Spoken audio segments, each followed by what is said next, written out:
The Gift of Cochise. Part 1. Tense and white to the lips, Angie Lowe stood in the door of her cabin with a double-barrel shotgun in her hands. Beside the door was a Winchester 73, and on the table inside the house were 2 Walker Colts. Facing the cabin were 12 Apaches and ragged calico ponies. One of the Indians had lifted his hand palm outward. The Apache sitting on the white splashed bay pony was Cochise. Beside Angie were her 7-year-old son Jimmy and her 5-year-old daughter Jane. Cochise sat on his pony in silence. His black, unreadable eyes studied the woman, the children, and the cabin and the small garden. He looked at the 2 ponies in the corral and the 3 cows. His eyes strayed to the small stack of hay cut from the meadow and to the few steers further up the canyon. 3 times the warriors of Cochise had attacked this solitary cabin, and 3 times they had been turned back. In all, they had lost 7 men, and 3 had been wounded. 4 ponies had been killed. His braves reported that there was no man in the house, only a woman and 2 children. So Cochise had come to see for himself this woman who was so certain a shot with a rifle and who killed his fighting men. These were some of the same fighting men who had outfought, outguessed, and outrun the finest American army on record, an army outnumbering the Apaches by 100 to 1. Yet a lone woman with 2 small children had fought them off, and the woman was scarcely more than a girl, and she was prepared to fight now. There was a glint of admiration in the old eyes that appraised her. The Apache was a fighting man, and he respected fighting blood. "Where's your man?" "He has gone to El Paso." Angie's voice was steady, but she was frightened as she had never been before. She recognized Cochise from descriptions, and she knew that if he decided to kill or capture her, it would be done. Until now, the sporadic attacks she had fought off had been those of casual bands of warriors who raided her in passing. "He has been gone a long time? How long?" Angie hesitated, but it was not in her to lie. "He has been gone 4 months." Cochise considered that. No one but a fool would leave such a woman or such fine children. Only one thing could have prevented his return.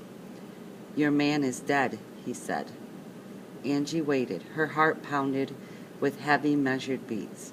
She had guessed long ago that Ed had been killed, but the way Cochise spoke did not imply that Apaches had killed him, only that he must be dead or he would have returned. "You fight well," Cochise said. "You have killed my young men." "Your young men have attacked me." She hesitated and then added, "They stole my horses." "Your man is gone. Why do you not leave?" Angie looked at him with surprise. "Leave? Why, this is my home. This land is mine. This spring is mine. I shall not leave." "This was Apache spring," Cochise reminded her reasonably. "The Apache lives in the mountains," Angie replied. "He does not need this spring. I have 2 children, and I need it. But when the Apache comes this way, where shall he drink? His throat is dry, and you keep him from water." The very fact that Cochise was willing to talk raised her hopes. There had been a time when the Apache made no war on the white men. "Cochise speaks with a forked tongue," she said. "There is water yonder." She gestured towards the hills, where Ed had told her there were springs. "But if the people of Cochise come in peace, they may drink at this spring." The Apache leader smiled faintly. Such a woman would rear a nation of warriors. He nodded to Jimmy, the small one. "Does he also shoot?"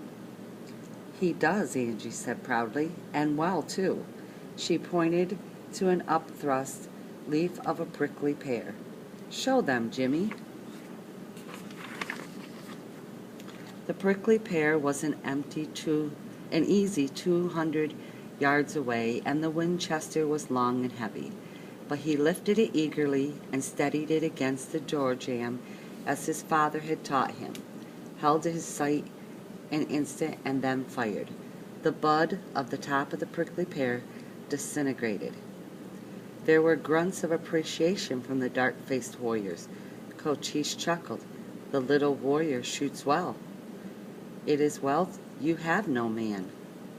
You might raise an army of little warriors to fight people." "I have no wish to fight your people," Angie said quietly. "Your people have your ways, I have mine. I live in peace when I am left in peace. I did not think," she added dignantly, "that the great Cochise made war on women." The Apache looked at her and then turned his pony away. "My people will trouble you no longer," he said. "You are the mother of a strong son." "What about my ponies?" she called after him. "Your young men took them from me." Cochise did not turn or look back. The little cavalcade of riders followed him away. Angie stepped back into the cabin and closed the door. Then she sat down abruptly, her face white, the muscles in her legs trembling. When morning came, she went cautiously to the spring for water. Her ponies were back in the corral. They had been returned during the night. Slowly the days drew on. Angie broke a small piece of the meadow and planted it. Alone, she cut hay in the meadow and built another stack. She saw Indians several times, but they did not bother her. One morning when she opened her door, a quarter of an antelope lay at the step, but no Indian was in sight. Several times during the weeks that followed, she saw moccasin tracks near the spring. Once, going out at daybreak, she saw an Indian girl dipping water from the spring. Angie called to her, and the girl turned quickly, facing her. Angie walked towards her, offering her a bright red ribbon. "Please." The Apache girl left.